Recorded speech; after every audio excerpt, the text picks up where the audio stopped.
Dans l'Afrique ancienne, on disait que le pouvoir avait toujours un prix. Mais nul n'aurait cru qu'un roi oserait payer avec son âme. Ce que les anciens murmuraient à voix basse est enfin révélé, l'histoire d'un trône maudit. L'histoire du roi qui a vendu son âme au pouvoir. Il y a très longtemps, au cœur de l'Afrique sacrée, s'élevait un royaume puissant, Zangoro, le royaume des trois collines. Ces terres étaient fertiles, baignées par le soleil et les rivières. Ses traditions, respectées par le peuple et les esprits. Ses ancêtres, honorés à chaque battement de tambour.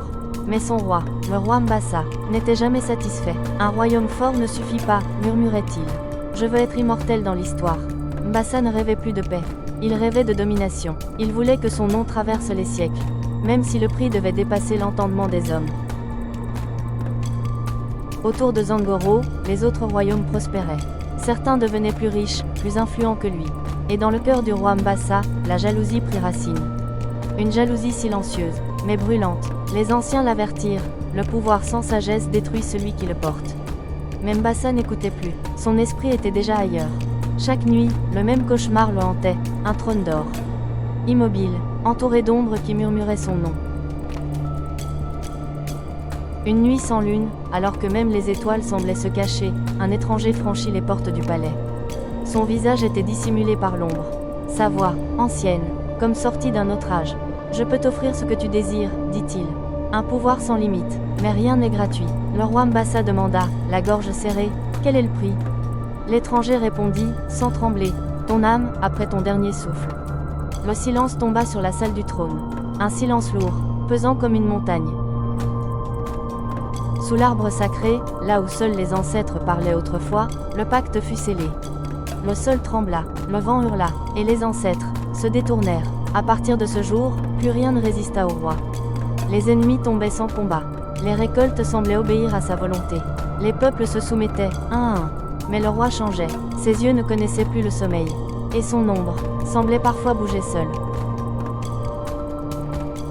Puis les signes apparurent. Les enfants commencèrent à tomber malades, sans raison. Les tambours sacrés se brisaient d'eux-mêmes, comme refusant de parler.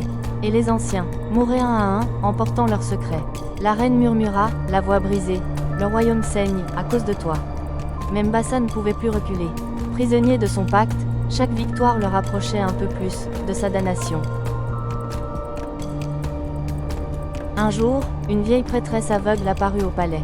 Ses yeux ne voyaient plus, mais son esprit, lui, voyait tout. « Roi Mbassa, déclara-t-elle, le pouvoir que tu as volé te réclame maintenant. Il n'existe qu'un seul chemin pour être sauvé. Renoncer au trône. » Le roi se leva, le cœur dur. « Sans le pouvoir, répondit-il, je ne suis rien. » La nuit de sa mort, le palais fut englouti dans un silence absolu. On raconte que son corps resta, mais que son âme cria longtemps. Le trône se fissura, et le royaume fut enfin libéré. Depuis ce jour, les anciens disent, le pouvoir pris sans sagesse détruit celui qui le possède. Car nul ne règne éternellement, mais chaque âme rend des comptes. Si cette histoire t'a marqué, abonne-toi à l'Afrique sacrée, car d'autres secrets attendent d'être révélés.